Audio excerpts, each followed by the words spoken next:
ಎಂದು ಮೆರೆದ ಪುಂಡ ಪುರುಷರ ಗಂಡನಾದ ಕ್ರಾಂತಿವೀರ ಸಾಂಗೊಳ್ಳಿ ರಾಯಣ್ಣ ಅವನ ಮಾವನ ಮೋಸದ ಸರದಕ್ಕೆ ಸಿಲುಕಿ ಕೆಂಪು ಮೋತಿ ಪರಂಗಿರ ಕಪ್ಪಿ ಮುಷ್ಟಿಯಲ್ಲಿ ಸಿಕ್ಕು ಸತ್ತು ಸ್ವರ್ಗ ಸೇರಿದಂತೆ ನೀನಿಂದು ಈ ಜಮೀನ್ದಾರರ ಮೋಸದ ಮಾಯ ಕುತಂತ್ರಕ್ಕೆ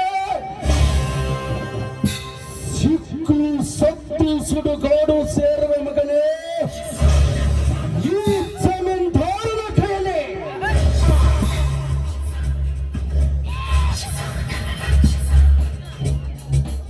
ರಾಯ ಇದಕ್ಕುಡಿ ಬಗ್ಗದ ಸಿಂಹದ ಸಿಡಿಲು ಮರೆ ಅಂತ ಸಿಡಿದು ನಿಂತರೆ ಹೊರಗಿನ ಬಿಸಿಲು ಕಾಣದೆ ಪುರುಷರ ಕಣ್ಣು ಕುಕ್ಕುವಂತೆ ಅರಗಿರುವ ಆನಿನ ತಂಗಿ ಸೀತಾ ಇನ್ನು ಮುಂದೆ ಈ ಜಮೀನ್ದಾರರ ಮನೆಯ ದಾಸಿ.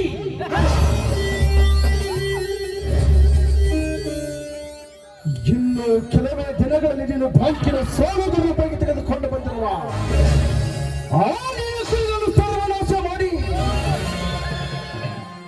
ಈಗ ನನ್ನ ಏಳವಾದ ಬಂದೂಕಿನಿಂದ ನಿನ್ನ ಜೀವನ ಆಹುತಿ ಕೊಡದಿದ್ದರೆ ನನ್ನ ಹೆಸರು ಜಮೀನ್ದಾರ್ ಜಗನ್ನಾಥನಲ್ಲ.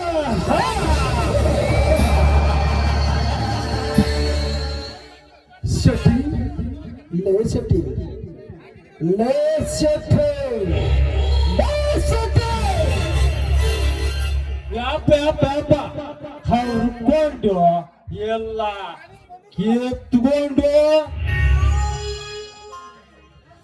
ಲೇ ಶೆಟ್ಟಿ ಆ ದಯಾನಂದ ಏನು ಮಾತಾಡೇನ್ರಿ? ಆ ದಯಾನಂದ ಮಗ ಅದನ್ರಿ ರಾಯ ಬಾಳ ಮಾತಾಡೇನ್ರಿ.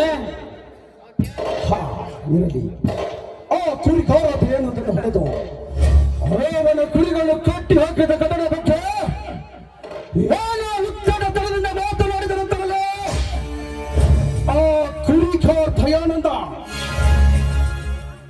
ಆ ದಯಾನಂದ ಏನೋ ಮಾತಾಡ್ರಿ ಅಪ್ಪ. ಅವನ ಮಗ ರಾಯ ಅದನಲ್ರಿ ಅಲ್ಕನ ಮಗ ರಾಯ ಅವ್ನು ನೋಡಿ ಬಾಳ ಮಾತಾಡ್ರಿ ಏನಿಂದ ಮಾತನಾಡಿದ್ದಾರೆ ಆ ಸೊಕ್ಕಿನ ಕೊಲ್ಲಿ ನಮ್ಮ ತಂದೆ ಹೊರದ ನಮ್ಮ ಕುರಿಗಳ ಕಟ್ಟ ಹಾಕಲ್ಲ ಕೆಟ್ಟ ಜಮೀನ್ದಾರ ಅವನ ಅಡ್ಡ ಓದ್ದ ಸೇಳಿ ಇಲ್ಲಿ ಮ್ಯಾಗ ಐತಲ್ಲ ಪಕ್ಷಿ ಬಾಗ್ಲ ಅಲ್ಲಿ ಪೂರ್ಣ ಕಟ್ತಂದ ಹೋಗಿಲ್ಲ. ಏನೆಂದು ಮಾತನಾಡಿದ್ದಾನಂತ ನೇರವಾಗಿ ಮಗಳು ಕತ್ತಿನ ಮಗನೇ ಏನೇಲ್ವಾ ಮಾತಾಡ್ಬೇಕು ಯಪ್ಪ. ಇಲ್ಲ ನಿನ್ನ ಕೈಕಾಲ ಮೂರು ನಿಮ್ಮ ಸರ್ಕಲ್ ಐತಲ್ಲ ರಾಯಣ ಸರ್ಕಲ್ ಅಮ್ಮ ತಾಯಿ ಅಂತ ಭಿಕ್ಷೆ ಬೇಡಕ್ ಹಚ್ತೀನಿ ನಾನು ಮರ್ಯ ಅದ ಅಂತ ಈ ಮನಿ ಬಂದ ದ್ಯಾಮೋನ್ ಧ್ರುವನ್ ಬಾಣ ಏನ್ ನೋಡ್ಸಕ್ ಕೊಡ್ತಾರ ಹಂಗ ಮಾತ್ರ ನಿನ್ನ ಮಗ ಕಾಣುವಾಗ ಮಾಡ್ತಾನವ. ಈ ಜಮೀನ್ದಾರನ ಸಿಗಿದ ತೋರಣ ಕಟ್ಟುತ್ತೇನೆ ಎಂದು ಪುಂಡನಂತೆ ನಿರೂಪಿಸಿ ಮಾತನಾಡಿದರೆ ಆ ಸೊಂಡನ ಮಗ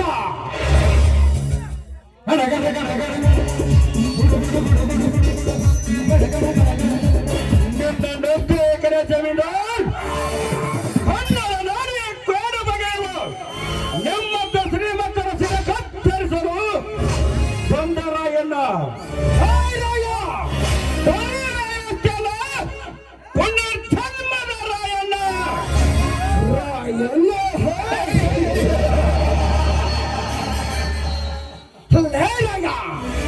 ದೇಹ ಗಟ್ಟಿಯಾಗಿದೆ, ತೋಳಲ್ಲಿ ಶಕ್ತಿಯಿಂದ ನೀ ಪುಂಡನಂತೆ ಹೊರಡಿದರೆ ಈ ದೇವಿನ ಬಂದೂಕಿನಿಂದ ನಿನ್ನ ಗುಂಡಿಗೆ ಸೀಳಿ ಬಿಸಿ ರಕ್ತ ಕುಡಿಯಬೇಕಾಗುತ್ತೆ.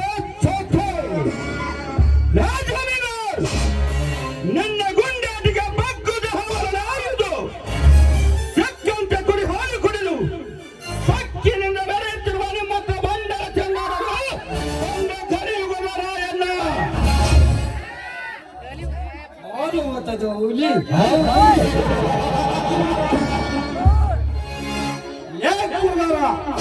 ಹಾಲು ಮತದ ಹುಲಿ ನಾನೇ ಎಂದು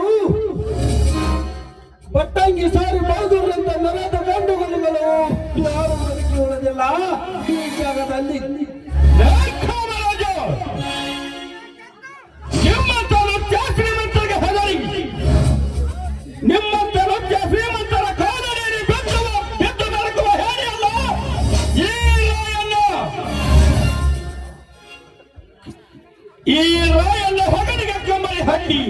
ಹಣೆಗೆ ರಕ್ತದ ತಡಕವನ್ನಿಟ್ಟುಕೊಂಡು ಕೈಯಲ್ಲಿ ಕೊರಲಿ ಹಿಡಿದು ಹೊರಬಿದ್ದರೆ ಸಾಕು ನಮ್ಮಂತ ಬಂಡರ ಶಿರಸೇನರಾಗಿರುತ್ತಾರೆ.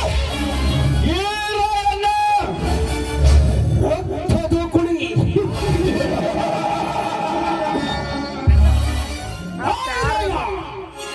ಚೀನ ಬೆಳಗ್ಗೆ ಹೋದರೆ ರಕ್ತದಿಂದಲೇ ಸ್ನಾನ ಮಾಡಿ ರಕ್ತವನ್ನು ಹಾಗೆ ತಗದ ಕಡಲೆ ಕುಡಿದು ಬದುಕುತ್ತಿರುವ ಚೋದು ಹುಲಿಗಾದ ನಮ್ಮೆಂಬ ರಕ್ತ ದೋಗುಳಿ ಆಡುತ್ತಿರುವುದು ನೀ ಬಂದರೆ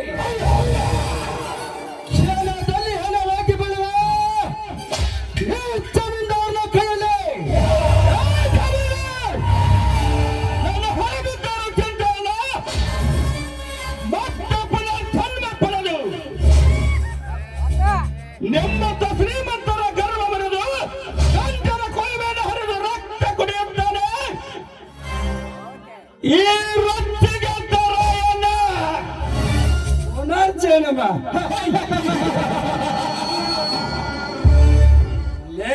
ಪುನರ್ಜನ್ಮೆಯಿಂದ ಖುಣೆ ಪುನರ್ಜನ್ಮೆಯಿಂದ ನಿನ್ನಂತ ಸಾವಿರಾರು ಕುಣಿಗಳಿಗೆ ಮಂದು ಮುಗಿಸಿದ್ದಾನೆ ಈ ಬೌದ್ಧರ ಬಾಟ ಈ ಕಾಮರಾಜ ಅಂತಾದ್ರಲ್ಲಿ ಅದನ್ನೆಲ್ಲವನ್ನು ನೀನು ತಿಳಿದ ಪುಣ್ಣನಂತೆ ಹಾರಾಡಿದರೆ ಹಾರುವುದು ನಿನ್ನ ಪ್ರಾಣದ ಉಸಿರು ಈ ಕಾಮರಾಜನಿಂದಲೇ.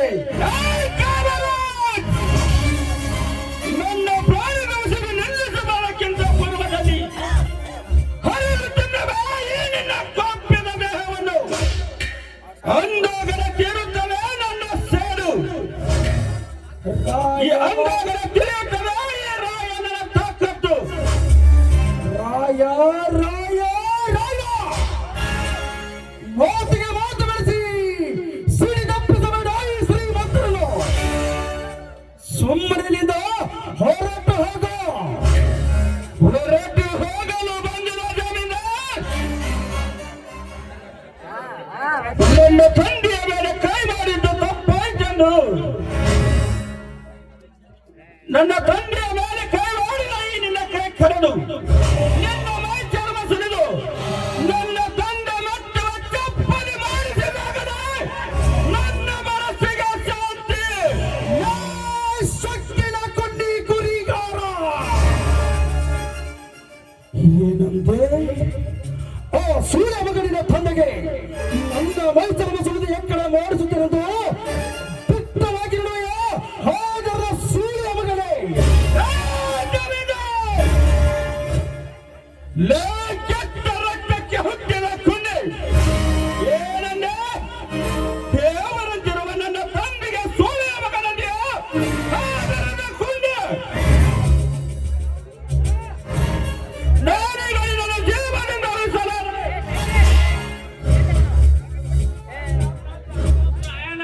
ತಪ್ಪಪ್ಪ ಮೊದಲಾದ ಇದಾಗೈತಪ್ಪ ನಿನ್ನ ಕಾಲು ಬೀಳ್ತೀನಿ ತೊಡ್ಕೋ ಕೈ ಬಿಡಪ್ಪ ಬಂದ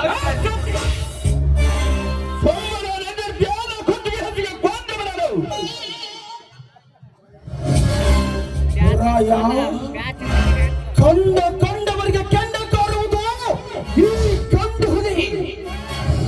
ಬಾಳಿ ಮಗನೇ ನನ್ನ ಮನೆಗೆ ಬಂದು ನನಗೆ ಅದರ ಉತ್ತರ ಕೊಡಷ್ಟು ಕಂಡು ಗಾರಿಗೆ ಬಂದಿದ್ದೆ ನನಗೆ.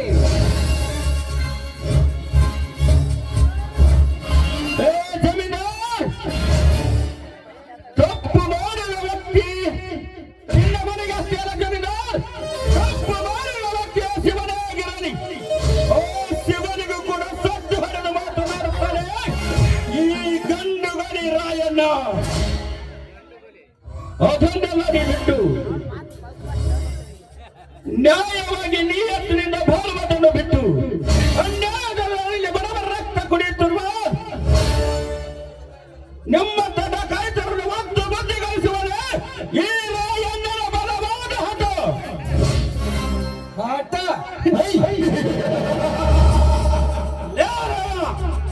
ನಮ್ಮ ದಣಿಯಾದ ಈ ಜಮೀನ್ದಾರರು ನಡೆಯುವಾಗ ಅಕಸ್ಮಾತ್ ಅವರ ಮೆಟ್ಟುವ ಚಪ್ಪಲೆ ಹರಿದ ಚಪ್ಪಲೆಯನ್ನು ತಲೆ ಮೇಲೆ ಹೊತ್ತಿಕೊಂಡು ಹಚ್ಚಿಸಿಕೊಂಡು ಬರ್ತಾನೆ ನಿನ್ನ ತಂದೆ ದಯಾನಂದ. ಅಂತಾದ್ರಲ್ಲಿ ಅವನ ಮಗನಾದ ನೀನು ಈ ಜಮೀನ್ದಾರಿಗೆ ಸೊಕ್ಕಿನಿಂದ ಮಾತನಾಡುವ ಸೊಕ್ಕಿನ ಕೊಂಡೆ. ನಿಮ್ಮಂತ ಬಂಡರ ಚಪ್ಪಲಿ ತಲೆ ಮೇಲೆ ಹೊತ್ತುಕೊಂಡು ಹಂಚಿಸಿಕೊಂಡು ಬರಲು ಇದೇನು ಧೋಪರ ಬಿಗವಲ್ಲ, ಇದು ಕಲಿಯುಗ. ನಿಮ್ಮಂತ ಬಂಡ ಶ್ರೀಮಂತರ ಶಿರಸೀಳುವ ಕಲಿಯುಗ. ಇದೊಂದು ಯುಗ. ಲಾರಯ್ಯ, ಕ್ರಾಂತಿ ಯುಗದ ಪುರುಷನಾದ ನೀ ಹಾರಿದರೆ ನೀ ನೆಪ್ಪಿಸಿದ ಕ್ರಾಂತಿಯಲ್ಲಿ ಸುಟ್ಟುಕೊಂಡು ಸತ್ತು ಹೋಗಬೇಡ. ಜಮೀನ್ದಾರನ ಕೈಯಲ್ಲಿ ಸತ್ತು ಹೋಗುವುದಕ್ಕಿಂತ ಪೂರ್ವದಲ್ಲಿ ನನ್ನ ತಂದೆಯ ಮೇಲೆ ಕೈ ಮಾಡಿದ ನಿನ್ನ ಕೈ ಕಡದು ಮೋಸದಿಂದ ನಮ್ಮ ಕುರಿಗಳನ್ನು ಕಟ್ಟಿ ಹಾಕಿರುವಲ್ಲ, ಅವುಗಳನ್ನು ಬಿಡಿಸಿಕೊಂಡು ಹೋಗುವಾಗ ಈ ರಾಯಣ್ಣನ ಹಠ. ರಾಯ, ಎಲ್ಲಿವೆ ಮಗನೇ ನಿನ್ನ ಕುರಿಗಳು? ಎಂದು ನಿನ್ನ ತಂದೆ ನನ್ನ ಹೊಲವನ್ನು ವಹಿಸಿ ಹಾಳು ಮಾಡಿದ್ದಾನೋ ಅಂದೇ ಈ ಜಮೀನ್ದಾರ ಸ್ವತ್ತಾದವು ನಿನ್ನ ಕುರಿಗಳು. ಅವುಗಳನ್ನು ಬಿಡಿಸಿಕೊಂಡು ಹೋಗ ನಿನಗೂ ಸಾಧ್ಯವಿಲ್ಲ, ನಿಮ್ಮಪ್ಪನಿಂದಲೂ ಸಾಧ್ಯವಿಲ್ಲ. ದನಕರುಗಳು ಹಕ್ಕು ಮೇಲೆ ಈ ನಿನ್ನ ಸಿಂಗದ ಹೊಲವನ್ನು ನಮ್ಮ ಕುರಿಗಳ ಮೇಲೆ ಹೋಲಬಾರು ಹೇಳುವೆಂದು ನಾಚಿಕೆ ಬರೋದಿಲ್ಲವೇ ಈ ನಿನ್ನ ಹೆಚ್ಚು ಜನ್ಮಕ್ಕೆ? ತಮ್ಮ ರಾಯಣ್ಣ ತಡ್ಕೋ ತಮ್ಮ, ತಡ್ಕೋ. ಯಾಕೆ ಗುದ್ದಾಡಿ ಬೂದಿ ಹಾಸ್ಬೋದು ಮಾಡ್ಕೊಂತಿ? ಅಪ್ಪ ತಡ್ಕೋ, ಅಪ್ಪ ತಡ್ಕೋ. ಮಧ್ಯದಲ್ಲಿ ಮಾತನಾಡಿದರೆ ಮಾತನಾಡಲು ನಾಲಿಗೆ ಬದಲ ಹುಷಾರು. ನೋಡು ಜಮೀನ್ದಾರ್, ಕೊನೆಯದಾಗಿ ಹೇಳುತ್ತೇನೆ, ನನ್ನ ಕುರಿಗಳನ್ನು ಬಿಟ್ಟು ಬಿಡು ಎಂದು. ಇರದಿದ್ದರೆ ನನ್ನ ಚೆಂಡು ಕರೆದು ರಕ್ತದ ಮರವಿನಲ್ಲಿ ಮುಳುಗಿಸಬೇಕಾಗುತ್ತದೆ. ಅದು ಎಚ್ಚರ, ಎಚ್ಚರ.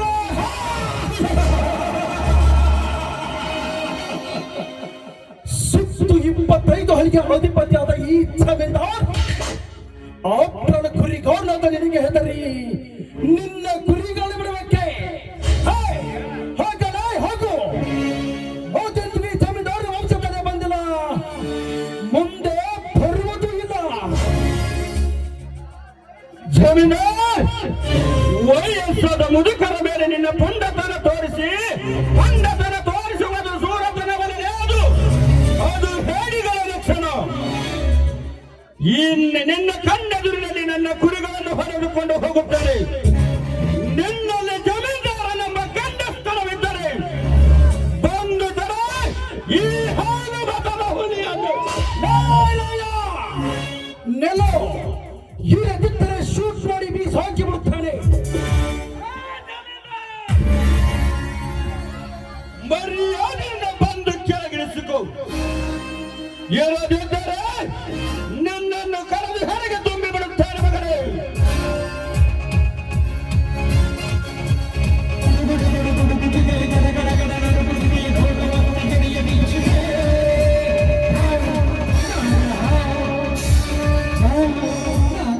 ಅಲ್ರಿ ಸಾವ್ಕಾರ, ಆ ರಾಯಾಗ ಗುಂಡ್ ಹಾಕು, ಗುಂಡ್ಗಿನ ಬಿಡೋ ಮರ ನಿನಗ.